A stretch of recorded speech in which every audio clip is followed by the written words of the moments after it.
नमस्कार, आवाज समाचार देख रहे हैं आप और आपके साथ मैं हूं स्मिता रिशाल। वक्त हो गया 4 बजे की तमाम अहम और बड़ी खबरों का, जिस पर करेंगे नजर। लेकिन उससे पहले नजर इस वक्त की हेडलाइंस पर। गिरावट के साथ खत्म हुआ बाजार का हफ्ता। सेंसेक्स करीब 700 अंक गिरा तो निफ्टी 180 पॉइंट ज्यादा टूटा। बैंक निफ्टी में रही 1000 पॉइंट से ज्यादा की गिरावट। गोवा में एससीओ विदेश मंत्रियों की बैठक का दूसरा दिन। भारत के विदेश मंत्री जयशंकर ने की दो टूक। सीमा पार से आतंकवाद बर्दाश्त नहीं। पाकिस्तान के विदेश मंत्री बिलावल भुट्टो को दूर से ही किया नमस्ते। एनसीपी कोर कमेटी ने शरद पवार का इस्तीफा किया नामंजूर। पवार से कार्यकाल पूरा करने का अनुरोध। कोर कमेटी में शामिल थे सुप्रिया सुले और अजीत पवार।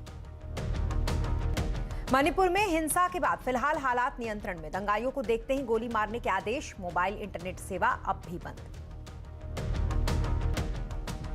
विवाद और विरोध के बीच फिल्म द केरला स्टोरी आज रिलीज। एडवांस बुकिंग में कश्मीर फाइल्स को भी छोड़ा पीछे। केरल में महिलाओं के धर्म परिवर्तन पर आधारित है कहानी।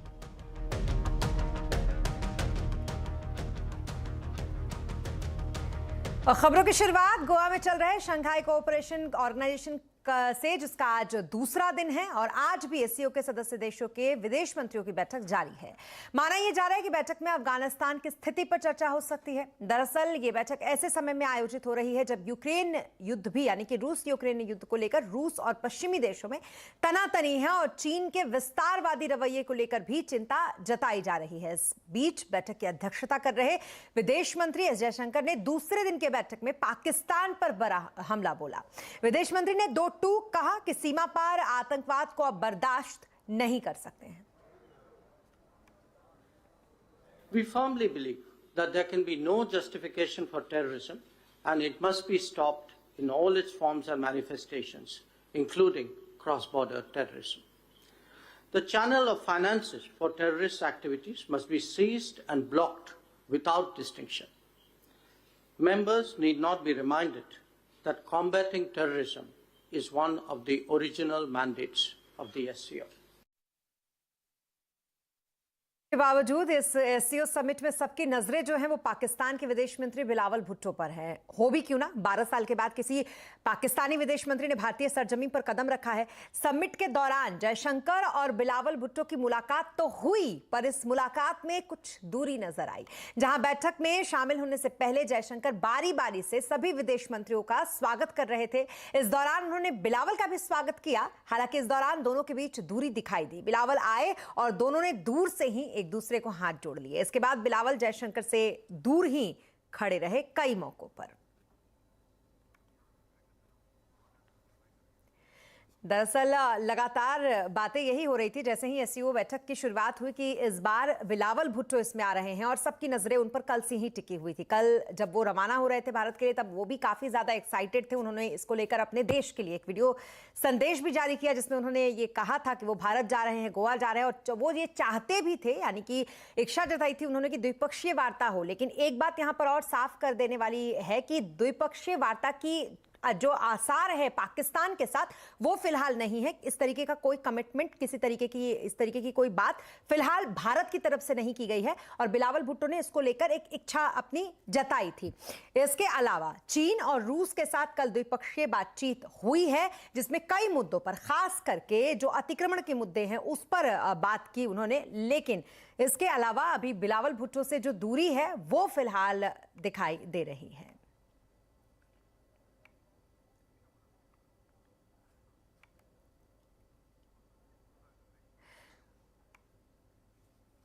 और अब बात करेंगे शरद पवार की। वो इसलिए क्योंकि शरद पवार के इस्तीफे के बाद से एनसीपी में हलचल मची हुई है। आज एनसीपी की कोर कमेटी ने शरद पवार का इस्तीफा नामंजूर कर दिया।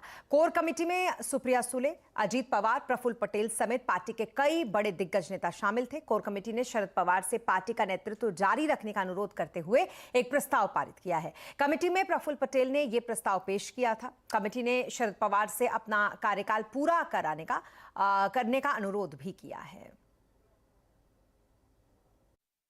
आदरणीय शरद पवार साहब का राजीनामा हम एक मत से सर्वानुमत नामंजूर करते हैं और उनको सामूहिक तौर से ये हम विनती करते हैं कि उन्होंने अपने इस पद पर कायम रहना चाहिए और ये जिम्मेदारी उन्होंने निभाते रहना चाहिए। और अंतिम दौर में आकर कर्नाटक चुनाव में प्रचार अब गर्म हो गया है। आज प्रधानमंत्री नरेंद्र मोदी ने बेल्लारी में एक रैली को संबोधित किया। यहां कांग्रेस पर उन्होंने जमकर प्रहार किया। उन्होंने कहा कि कांग्रेस पर पैसों के दम पर झूठे नैरेटिव गढ़ने का आरोप लगाया है। उन्होंने पीएम ने कहा कि चुनाव जीतने के लिए कांग्रेस झूठे सर्वे कराकर खुद की वाहवाही करती है। बीते कई चुनावों से कांग्रेस ऐसे ही झूठे नैरेटिव बनाकर, झूठे सर्वे कराकर अपनी झूठी वाहवाही कराती फिरती है। यहां कर्नाटका में भी कांग्रेस यही कर रही थी, लेकिन जिस तरह कर्नाटका के लोग बीजेपी को चुनाव जिता के लिए खुद जनता जनार्दन ने मोर्चा संभाल लिया है, कांग्रेस को समझ नहीं आ रहा कि हम नया क्या झूठ बोले, कौन सा झूठ गढ़े। और राजनीतिक खबरों के बाद अब बात करेंगे बाजार की, जहां आज एचडीएफसी ट्विस्ट के शेयरों में जोरदार आज बिकवाली से मार्केट पर जबरदस्त दबाव रहा। आज मार्केट जोरदार गिरावट के साथ बंद भी हुआ। सेंसेक्स 695 अंक गिरकर 61,054 पर बंद हुआ, तो वहीं निफ्टी 187 अंक गिरकर 18,069 पर आज बंद हुआ। आज सबसे ज्यादा बिकवाली बैंकिंग और मेटल शेयरों में रही। मार्केट का पूरा एक्शन समझने के लिए चलते हैं सुमित के पास। सुमित, बताएं जरा कैसा रहा आज बाजार का हाल। देखिए हफ्ते का जो पूरी अब तक बाजार की तेजी थी, इस पूरे हफ्ते में जो पिछले 3 सत्रों में आई थी, वो बाजार ने आज गिव अप कर दिया और बाजार फ्लैट जाके बंद हुआ वीकली आधार पर। एचडीएफसी बैंक और एचडीएफसी लिमिटेड दोनों का जो इम्पैक्ट था, सेल ऑफ का इम्पैक्ट था, वो बैंकिंग पे आया और बैंकिंग का इम्पैक्ट निफ्टी पे आया, जिसके दम पर पूरा इंडेक्स आज वाइप आउट होता हुआ दिखाई पड़ा। तो करीब 85,000 करोड़ रुपए कि मार्केट कैप एचडीएफसी बैंक और एचडीएफसी लिमिटेड में आज ही के सत्र के अंदर वाइप आउट होती हुई दिखाई पड़ी, वो भी तब जब ये शेयर कल अपने नए ऊपरी स्तर बना रहे थे। इसके अलावा मेटल, बैंक्स जिसमें प्रेशर था, साथ ही साथ आज कैश मार्केट के शेयरों में भी बिकवाली थी और ब्रॉडर मार्केट्स भी सेल ऑफ के साथ कामकाज कर रहे थे, यानी कि मिड कैप स्मॉल कैप के अंदर भी उतना कोई ज्यादा फायरवर्क नहीं देखने को मिला। थोड़ा सा बैकफुट पे मार्केट्स पहुंचे और बैंकिंग का सेल ऑफ, आईटी का कुछ हद तक बैकफुट पे होना और सेलेक्टिव एफएमसीजी का पार्टिसिपेट करना, इनका इंपैक्ट यहां पर देखने को मिला। तो ओवरऑल मार्केट्स में मेजरली आज बैंकिंग के दम पर प्रेशर बनता हुआ दिखाई पड़ा। के अलावा सेक्टर्स का कैसा हाल रहा? देखिए पहले आज निफ्टी के कुछ गेनर्स की बात की जाए तो रिजल्ट्स का इंपैक्ट आता हुआ दिखाई पड़ा, या फिर कह लीजिए न्यूज स्पेसिफिक इंपैक्ट रहा। तो आज निफ्टी के टॉप गेनर्स में रहा टाइटन का नाम शुमार, एक अच्छी तेजी वहां देखने को मिली। मारुति करीब 1.5% चला, अल्ट्राटेक सीमेंट 1.5% चला, नेस्ले 1.5% के आसपास की खरीदारी यहां देखने को मिली। इसके अलावा आज निफ्टी के गिरने वाले शेयरों में प्रेशर रहा एचडीएफसी बैंक और एचडीएफसी लिमिटेड, दोनों ही करीब 5-5.5% नीचे, और साथ साथ इंडसइंड बैंक 5.5% का डिक्लाइन। यहां पर भी यूपीएल 2.5% के आसपास टूटा, नंबर से ठीक पहले यहां प्रेशर रहा, सोमवार को इसका नंबर भी है। मिड कैप में हैप्पीएस्ट माइंड नंबर से पहले चला 5%, टीवीएस मोटर 4%, नंबर्स के बाद एमआरएफ नए रिकॉर्ड स्तरों की तरफ, और आवास फाइनेंशियल करीब 3% की तेजी यहां देखने को मिली।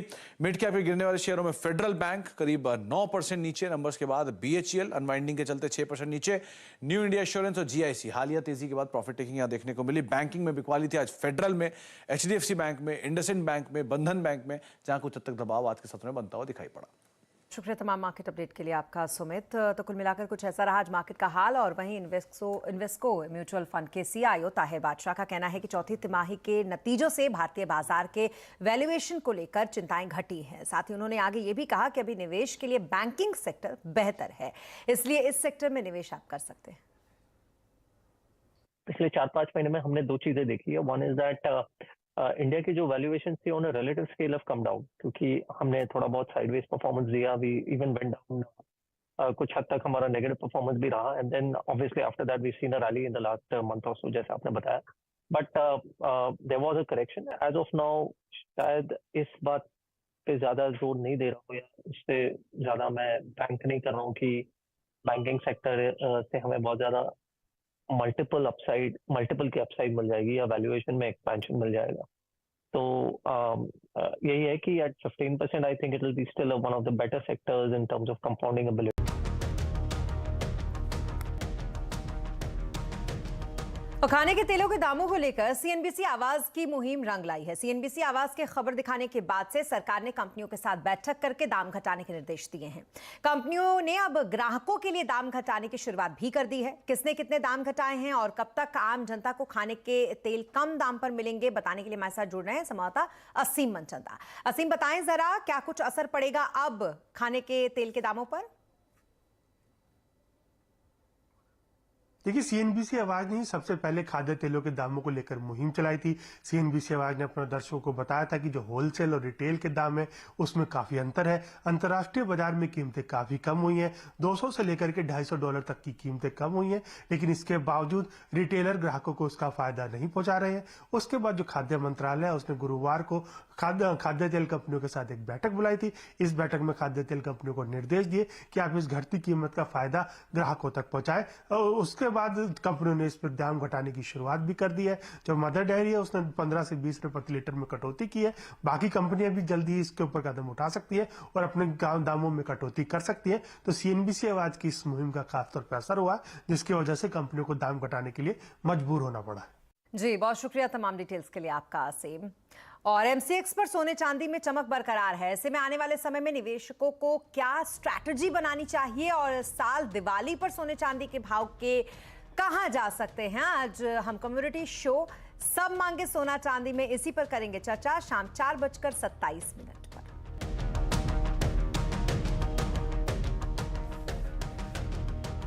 और आपका चहेता चैनल सीएनबीसी आवाज अब डिजिटल दुनिया पर धमाल मचाने जा रहा है। लगातार नंबर 1 बना हुआ है आपका चहेता चैनल और व्यूज 40 लाख के पार फेसबुक पर बना हुआ है, यानी कि लगातार नंबर 1 सीएनबीसी आवाज।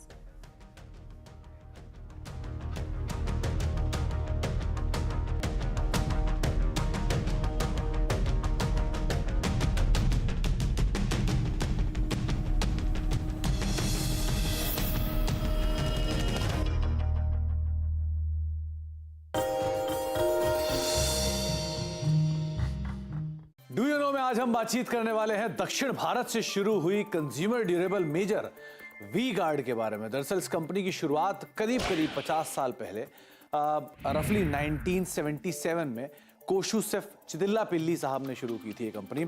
और उस समय पर ये कंपनी उन्होंने 1 लाख रुपए की जो पूंजी अपने फादर से ली थी उसके साथ शुरू की थी। दरअसल इस कंपनी की शुरुआत तो उन्होंने अपने घर से जुड़े हुए एक 400 स्क्वायर फीट के एक गैरेज के अंदर की थी और शुरुआती कारोबार में उनके साथ महज 4 लेबर थे जिनके साथ उन्होंने शुरुआत की, लेकिन धीरे धीरे इस कारोबार को उन्होंने एक्सपैंड किया। वी गार्ड का शुरुआती बिजनेस जो था वो बहुत ही इंटरेस्टिंग ये बात है कि जो गांव में जहां से उन्होंने कामकाज शुरू किया तो उस गांव में काफ़ी बिजली को लेकर फ्लक्चुएशंस होती थी और उस फ्लक्चुएशन से डील करने के लिए उन्होंने वहां पर वोल्टेज स्टेबलाइजर के साथ शुरुआत की और धीरे धीरे वोल्टेज स्टेबलाइजर की डिमांड बढ़ती गई और उसी के साथ ही कंपनी का कारोबार ही बढ़ता गया और अलग अलग कंज्यूमर ड्यूरेबल क्षेत्र के अंदर कंपनी एक्सपैंड करते हुए दिखाई पड़ी। कुछ और इंटरेस्टिंग फैक्ट में एक फैक्ट ये भी है कि वी गार्ड ने अपने कारोबार को शुरू करने के 23 साल बाद एक और सेगमेंट के अंदर एक्सपैंड किया, जिस सेगमेंट में एम्यूजमेंट पार्क आप मान के चल सकते हैं। दरअसल कंपनी की ही एक और जो ग्रुप की एक और जो सब्सिडरी है या फिर कह सकते हैं सिस्टर कंसर्न है, वो वंडरला पार्क के नाम से ऑपरेट करती है, जो कि चितिल्लापिल्ली साहब के दूसरे बेटे ऑपरेट करते हैं। लेकिन इसका जो शुरुआती नाम था वो था वेगा लैंड, जिसके साथ इन्होंने शुरू किया था। बाद में इसका नाम बदलकर वंडरलैंड रखा गया और इसके पीछे भी एक बड़ी अहम कहानी है, जहां पर जो कंपनी के चेयरमैन साहब हैं उनको घूमने का काफ़ी शौक था। तो एक समय पर वो घूमने गए विदेशों में, जहां उनको एक कंसेप्ट काफ़ी पसंद आया, किस तरह से डिज्नीलैंड के अंदर या अलग अलग एम्यूजमेंट पार्क्स के अंदर उनको भीड़ दिखी। तो उनको लगता है कि इसी तरह का एक एम्यूजमेंट पार्क जो कि वर्ल्ड क्लास एम्यूजमेंट पार्क होना चाहिए, वो भारत में भी बनने की ज़रूरत है। तब उन्होंने आकर इसकी शुरुआत की दक्षिण भारत में और धीरे धीरे वो वेगा लैंड, फिर वेगा लैंड से वंडरलैंड बनता हुआ दिखाई पड़ा। इसके अलावा अब और कुछ इंटरेस्टिंग फैक्ट में एक फैक्ट ये भी है कि ग्रुप में कि जो एग्जिस्टिंग प्रमोटर हैं या उनकी वाइफ जो है उनका भी एक कारोबार है और वो होजरी कारोबार के अंदर मौजूद हैं, जो कि वी स्टार क्रिएशन के नाम से है। और साथ ही साथ ये मेल फीमेल होजरी के अंदर कामकाज करता है और साथ साथ उनके कई सारे रिटेल आउटलेट्स भी हैं। इसके अलावा एक और इंटरेस्टिंग फैक्ट ये भी है कि कोजुसेफ चिल्लापिल्ली साहब ने अपनी एक किडनी भी डोनेट की है, और ये समस्या जब उनको दिखी बाकी तरफ होते हुए तब उन्होंने अपनी वो किडनी डोनेट की, और वो डोनेट की एक ट्रक ड्राइवर को जिसको वो जानते तक नहीं है। और इस तरह से उन्होंने कई सारे नोबल कॉज भी किए हैं, और अपने जो बाकी एक्टिविटीज़ हैं उस पर भी काफ़ी ज़्यादा वो कामकाज करते हैं। और अभी वो 70 साल के हैं, लेकिन पूरी तरह से हेल्दी हैं और सबको प्रेरित करते हैं कि वो भी अपने जो ऑर्गन्स हैं उन्हें डोनेट करें। तो कुछ इंटरेस्टिंग फैक्ट वी गार्ड और वी गार्ड के प्रमोटर्स से रिलेटेड आए कुछ और फैक्ट लेकर आते रहेंगे।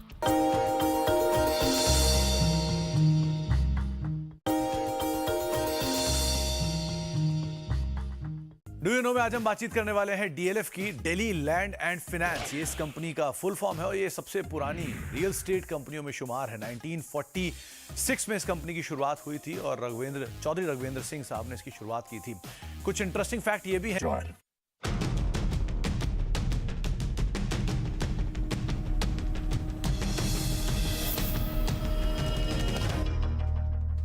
खबरों के बाद एक बार फिर आपका स्वागत है और अब बात करेंगे मणिपुर की, जहां पर मैतई आरक्षण विवाद को लेकर भड़की हिंसा के बाद से अब हालात नियंत्रण में हैं। राज्य में 8 जिलों में कर्फ्यू अभी भी जारी है। मोबाइल इंटरनेट सेवा अभी ठप है और दंगाइयों को देखते ही गोली मारने के आदेश दे दिए गए हैं।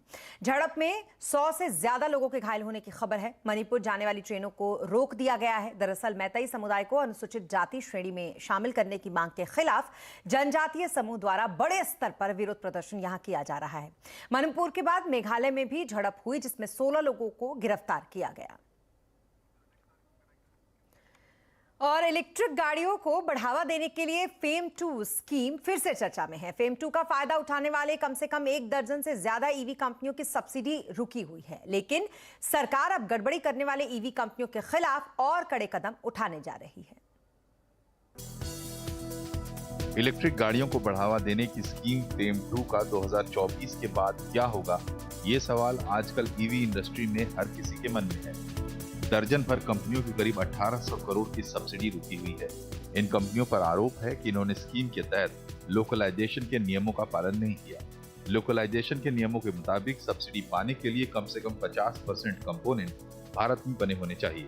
भारी उद्योग मंत्रालय सहित सरकार की कई एजेंसियां अब इन कंपनियों पर कानूनी शिकंजा कसने की तैयारी कर रही है। सरकार की जांच पूरी हो चुकी है और कुछ ईवी कंपनियों को इसकी भारी कीमत भी चुकानी पड़ेगी, लेकिन ईवी इंडस्ट्री का कहना है कि अगर उन्हें कटघरे में खड़ा किया जा रहा है तो सवाल उन सरकारी अधिकारियों और टेस्टिंग एजेंसियों से भी होना चाहिए जिनकी देखरेख में यह स्कीम चल रही थी, क्योंकि सरकारी टेस्टिंग एजेंसियों के अप्रूवल के बाद ही उनकी गाड़ियों को सब्सिडी के योग्य पाया गया था। इलेक्ट्रिक गाड़ियां बनाने वाली कंपनियों का कहना है कि अगर सब्सिडी खत्म हो जाती है तो एक इलेक्ट्रिक 2 व्हीलर की कीमत 1.5 से 2 लाख के बीच हो जाएगी। इलेक्ट्रिक गाड़ियों के एसोसिएशन SMEV ने करीब 10 लाख ईवी को सब्सिडी देने के सरकारी दावे को भी खारिज किया है। SMEV के मुताबिक अब तक आधी गाड़ियों को सब्सिडी नहीं मिली है। कंपनियों ने फंड्स के अभाव में नए लॉन्च भी रोक रखे हैं। हमारे 13 प्लेयर ने करीब 7 नए मॉडल पीछे तैयार किए थे लॉन्च करने को। उन 7 के 7 को अभी वो नैप पोर्टल पे चढ़ाया नहीं जा रहा है, जो कि फुल्ली कंप्लायंट है। चलिए पुरानी बात तो छोड़ देते हैं, आगे में ऑलरेडी वो प्रोडक्ट लॉन्च हो चुके हैं बट वो सेल नहीं हो पा रहे हैं। तो फ्यूचर प्लान तो बहुत दूर की बात है, उसमें लोगों की इन्वेस्टमेंट भी रुक गई है, नए प्लांट भी रुक गए हैं, R&D की इन्वेस्टमेंट रुक गई है, और सबसे ज्यादा है कि जो बिजनेस को ट्रांसपेरेंसी नहीं दिखती आगे। ये नहीं पता होता कि 6 महीने में और 2 साल में क्या होने वाला है, तो इन्वेस्टर भी हाथ पीछे खर्च कर लेता है और बिजनेस भी समेट जाता है। फेम 2 स्कीम 2022 तक के लिए आई थी और इसे 10,000 करोड़ रुपए आवंटित किए गए थे, लेकिन बाद में इसे 2024 तक के लिए बढ़ा दिया गया। इसके बावजूद फेम 2 कुल राशि अभी तक खर्च नहीं हुई है। अब सरकार स्कीम को 2026 तक बढ़ाने की सोच रही है। रोहन सिंह, दिल्ली। और अहमदाबाद में कॉटन आधारित टेक्सटाइल इंडस्ट्री मिल धीरे धीरे पॉलिस्टर में तब्दील हो रही हैं। आखिरकार ये तब्दीली क्यों हो रही है, ये जानने के लिए हमारे संवाददाता केतन जोशी की रिपोर्ट देखिए। अहमदाबाद से 30 किलोमीटर दूर ये टेक्सटाइल यूनिट 9 महीने पहले तक पूरा का पूरा कॉटन पर आधारित था, लेकिन अब पॉलिस्टर कपड़े बनाने लगा है। इसका कारण है कॉटन के दामों का लगातार बढ़ना। कॉटन की एक कैंडी के दाम अभी 62,000 से ऊपर है, जो कि काफी महंगा माना जाता है। इसकी तुलना में पॉलिस्टर काफी सस्ता पड़ता है, इसलिए अहमदाबाद समेत पूरे गुजरात में कई cotton textile unit polyester unit में तब्दील हो रहे हैं। कॉटन के फार्मिंग से लेके प्रोडक्शन से लेके फैब्रिक गारमेंट्स जो बनते हैं, ऑफ कोर्स उसका प्राइस भी इतना बढ़ गया कि वायबल ही नहीं था। सो एज अ बिजनेसमैन हमने ये सोचा कि भाई we have to think of an alternative. अगर दाम की बात करें तो रॉ कॉटन का 1 किलो का दाम 175, जबकि पॉलिस्टर का दाम 100 रुपए प्रति किलो है। यानी कि पॉलिस्टर 45 से 50% तक सस्ता है। पॉलिस्टर को हम सेमी मैन मेड फाइबर भी कह सकते हैं, जो कि काफी सस्ता पड़ रहा है। लागत कम है तो उत्पादक भी पॉलिस्टर के प्रति आकर्षित हैं। Polyester, viscose, other blends, manmade fibre का भी स्कोप बहुत ज़्यादा है। India is a very young population, more than 30% of the world Indian population is below 30 years, तो कंजम्पशन भी ज़्यादा है। तो उसकी वजह से पोलिएस्टर या सिंथेटिक का स्कोप इतना ही है। वहीं यंग जनरेशन में भी कॉटन के साथ साथ पॉलिएस्टर कपड़े की काफी डिमांड है। इस कारण भी टेक्सटाइल इंडस्ट्री पॉलिएस्टर की तरफ मुड़ रही है। कॉटन की कीमत ऐसे ही बढ़ती रही और सिंथेटिक रॉ मटेरियल के दाम काबू में रहे तो आने वाले दिनों में गुजरात में टेक्सटाइल के साथ साथ पॉलिस्टर कपड़ों की मिल भी शुरू हो सकती है। केतन जोशी, अहमदाबाद। और भारी वाद विवाद और विरोध के बीच फिल्म द केरला स्टोरी आज बड़े पर्दे पर रिलीज हो गई। सुदीप्तो सेन के निर्देशन में बनी द केरला स्टोरी में अदा शर्मा, योगिता बिहानी, सोनिया बिलानी और सिद्धि डुडलानी अहम किरदार में हैं। ट्रेलर रिलीज के बाद से ही फिल्म विरोध का सामना कर रही थी। हालांकि फिल्म ने एडवांस बुकिंग के मामले में तो द कश्मीर फाइल्स को भी पीछे छोड़ दिया है। फिल्म में केरला की महिलाओं के धर्म परिवर्तन की कहानी बताई गई है और यह दावा किया गया है कि इन महिलाओं को जबरन इस्लाम धर्म में शामिल किया गया था और सीरिया भेज दिया गया था। सुप्रीम कोर्ट में फिल्म के खिलाफ दायर याचिका की गई थी, मगर कोर्ट ने याचिका पर सुनवाई करने से साफ इनकार कर दिया था। आतंकी साजिश पर बनी फिल्म केरला स्टोरी, ये केरला स्टोरी की इन दिनों काफी चर्चा है। कहते हैं केरला स्टोरी सिर्फ एक राज्य में हुई आतंकवादियों की छद्म नीतियों की साजिशों पर आधारित है। ये तो आपने प्रधानमंत्री की यहाँ पर बात सुनी, लेकिन अब आपको बताते हैं कि द केरला स्टोरी पर दर्शकों की क्या कुछ राय है। फिल्म देखने के बाद उन्हें ये कैसी लगी।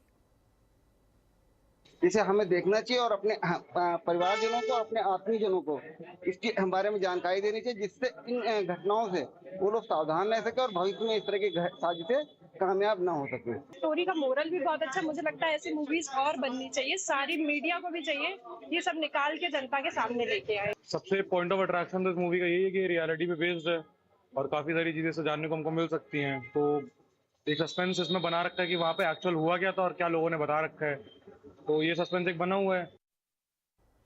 और आपका चहेता आवाज टीवी के साथ साथ सोशल मीडिया पर भी लगातार नंबर 1 बना हुआ है। आपके प्यार और विश्वास ने हमें ये नंबर 1 का ताज दिया है। हम फेसबुक और यूट्यूब पर हिंदी बिजनेस चैनलों में नंबर 1 है। जहां फेसबुक पर आवाज को 40 लाख से ज्यादा व्यूज मिले हैं, तो अप्रैल में 2 करोड़ यूट्यूब व्यूज के साथ आवाज अपने प्रतिद्वंदियों से काफी आगे चल रहा है। आपके इस प्यार और विश्वास के लिए तहे दिल से आपका शुक्रिया। इसी के साथ इस बुलेटिन में फिलहाल इतना ही।